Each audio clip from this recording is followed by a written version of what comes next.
Hi everyone, it's David with High Performance Stoicism. Today I want to talk about don't ignore it. When we talk about dealing with what is not up to us, there are several ways to deal with such things. The Stoics claim that you can welcome it or wish for what is not up to us.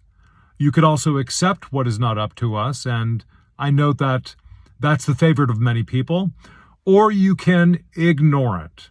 And I think ignoring is a very powerful approach to take, especially with some of the things that people get caught up with in the news, social media, etc.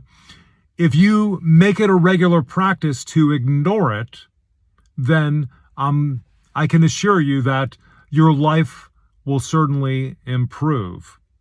Now, part of the reason I'm making this video is because a man named Richard in a group said, I'm indifferent to it unless it's dangerous, and it's a great point.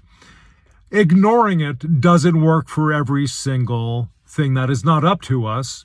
So if you're walking across the street, a bus is coming at you, it would be totally idiotic and maybe fatal to ignore it.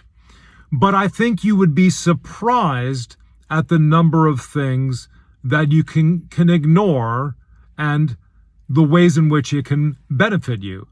And let me return to a case that I've discussed previously. In 2020, I developed diplopia, or double vision, and it was a serious case. Even 2 feet away from me, everything I saw was in pairs, was in twos, and I couldn't even see the finger before my face as being just one. Now, adding to this, my doctor told me few people ever fully recover from this.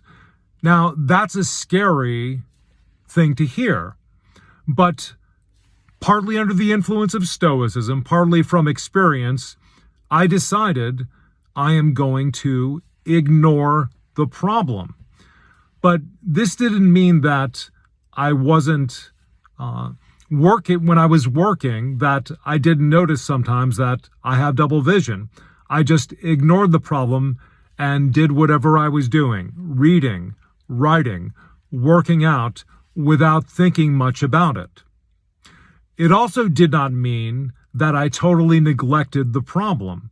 I went to my doctor and several times, and I also had to do exercises every night in the hopes that that would help restore my vision. And I should tell you, my vision was restored several months after I came down with this problem. So it's not that I ignored it totally, but for the most part, I didn't think about it.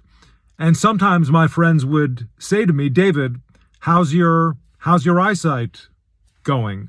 And I would think, what's the issue with my eyesight? So I ignored it so much that I had to remind myself that I had a problem.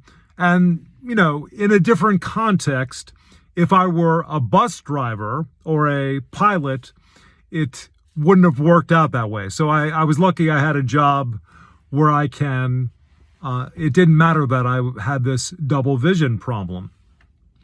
So Richard's point is well taken. You don't want to say that you can ignore everything, and most people would agree with that. But I would include, to add to his point, more things than what is dangerous. I would include, don't ignore things that can damage your health. Don't ignore things that can lead to a serious injury. And if someone is harassing you and it seems like they have violent intent, it could be that possibly that totally ignoring them can provoke them, right? So, and sometimes totally ignoring someone who is not well and is harassing you like that, sometimes that could be the best way to not get engaged with them at all, and that could be quite beneficial. So when I say ignore it, I would say for a number of things that works, but certainly the comment is correct. There are many things that you could think of that I would say don't ignore it. But then if something happens that that was unwelcome from it, if somebody attacks you and you get injured, I would say that even when you're recovering, ignore it most of the time. Ignore the problem and just go on with your life. So I'd like to hear what you think about ignore it and don't ignore it. Don't ignore liking this video, subscribing, check out what I do below, and have a great day. It's up to you.